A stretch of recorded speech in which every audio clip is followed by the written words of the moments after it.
نحمده ونصلي على رسوله الكريم اما بعد فاعوذ بالله من الشيطان الرجيم بسم الله الرحمن الرحيم اللهم صل على محمد وعلى آل محمد كما صليت على إبراهيم وعلى آل إبراهيم إنك حميد مجيد اللهم بارك على محمد وعلى آل محمد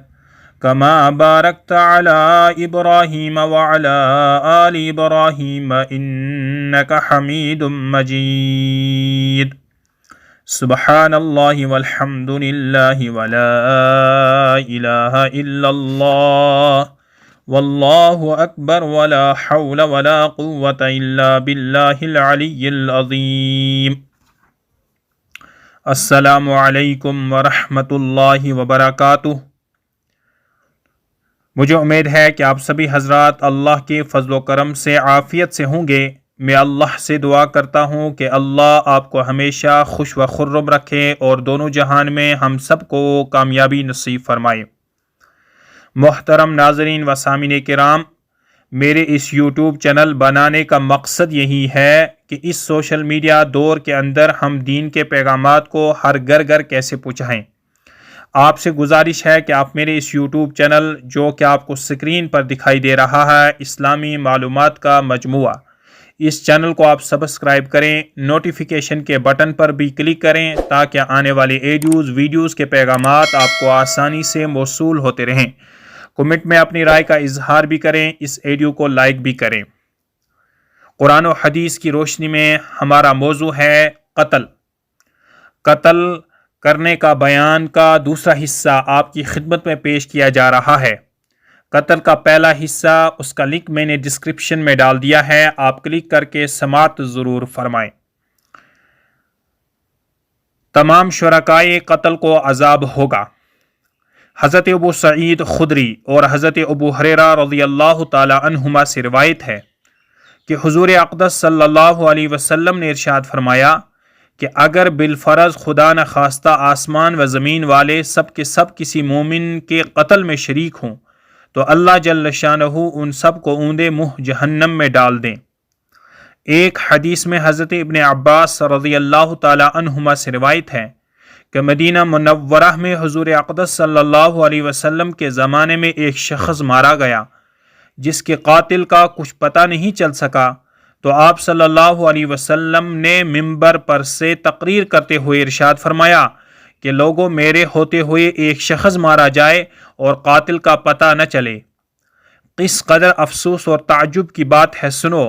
اگر بالفرض خدا نخواستہ آسمان و زمین والے سب کے سب مل کر کسی مومن کو قتل کر ڈالیں تو اللہ سب کو سزا دے گا۔ ہاں، اگر اللہ کچھ اور کرنا چاہیں کہ اپنی طرف سے بدلہ دے کر مقتول کو راضی کر لیں اور قاتلوں کو بخش دیں تو پھر الگ بات ہے۔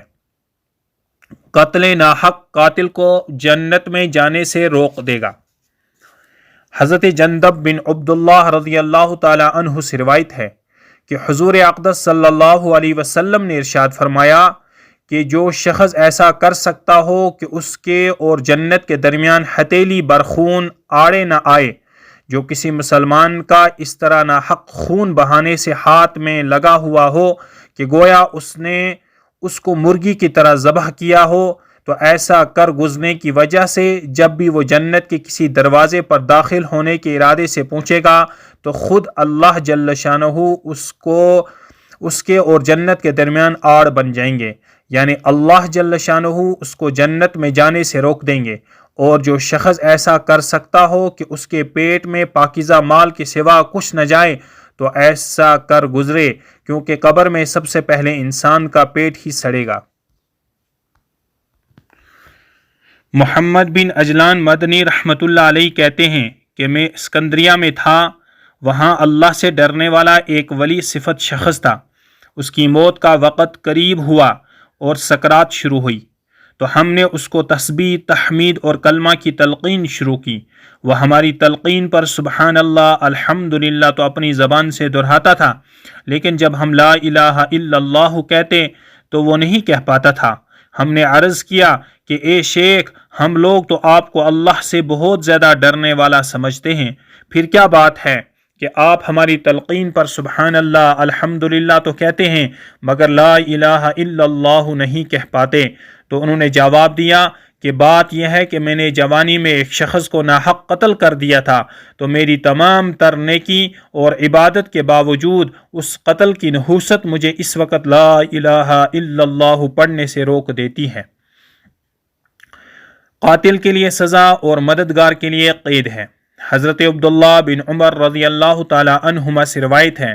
کہ حضور اقدس صلی اللہ علیہ وسلم نے ارشاد فرمایا کہ اگر ایک شخص نے کسی کو پکڑا اور دوسرے نے اس کو قتل کیا تو اسلامی حکومت میں امن قائم رکھنے کی خاطر قاتل کو قتل کیا جائے گا اور پکڑنے والے کو قید کیا جائے گا۔ قاتل کی ذرا سی مدد بھی رحمت سے محرومی کا ذریعہ ہے۔ حضرت ابو ہریرہ رضی اللہ تعالی عنہ سے روایت ہے کہ حضور اقدس صلی اللہ علیہ وسلم نے ارشاد فرمایا کہ جس شخص نے آدھا جملہ کہہ کر بھی کسی مومن کے قتل میں مدد کی، مثلا مارو کے بجائے صرف ماں کہا، تو وہ اللہ جل شانہ سے اس حال میں ملے گا کہ اس کی دونوں آنکھوں کے درمیان ماتھے پر لکھا ہوگا کہ یہ شخص اللہ کی رحمت سے نا امید ہے۔ کسی مسلمان کو قتل کرنا اتنا بڑا گناہ ہے کہ گویا اس حدیث میں اس کو اشارتاً کفر کے مشابہ قرار دیا گیا ہے، کیونکہ رحمت خداوندی سے محرومی صرف کافر کے لیے ہے۔ ارشاد باری تعالیٰ ہے اِنَّهُ لَا يَيْأَسُ مِن رُّوحِ اللَّهِ إِلَّا الْقَوْمُ الْكَافِرُونَ، یقین جانو کہ اللہ تعالیٰ کی رحمت سے کافر لوگ ہی نا امید ہوتے ہیں، اور ماتھے پر اللہ کی رحمت سے نا امید لکھا ہوا ہونا اس بات کی نشانی ہے کہ یہ شخص خلائق کے درمیان رسوا ہوگا۔ یہ اس شخص کے لیے سخت وعید ہے جس نے قتل مومن میں ذرا سی بھی مدد کی ہو، یا پھر یہ اس شخص کے لیے سخت وعید ہے جو قتل مومن کے سلسلے میں مدد کرنے کو حلال سمجھتا ہو۔ محترم ناظرین و سامعین کرام، اس مختصر سی ایڈیو کو یہیں پر مکمل کرتے ہیں۔ دینی پیغامات کو سننے کے لیے آپ اس چینل کو ضرور سبسکرائب کریں، کمنٹ کریں اور اس ایڈیو کو لائک کریں۔ دیجیے شفیق الاسلام کو اجازت۔ السلام علیکم ورحمۃ اللہ وبرکاتہ، وآخر دعوانا ان الحمد للہ رب العالمین۔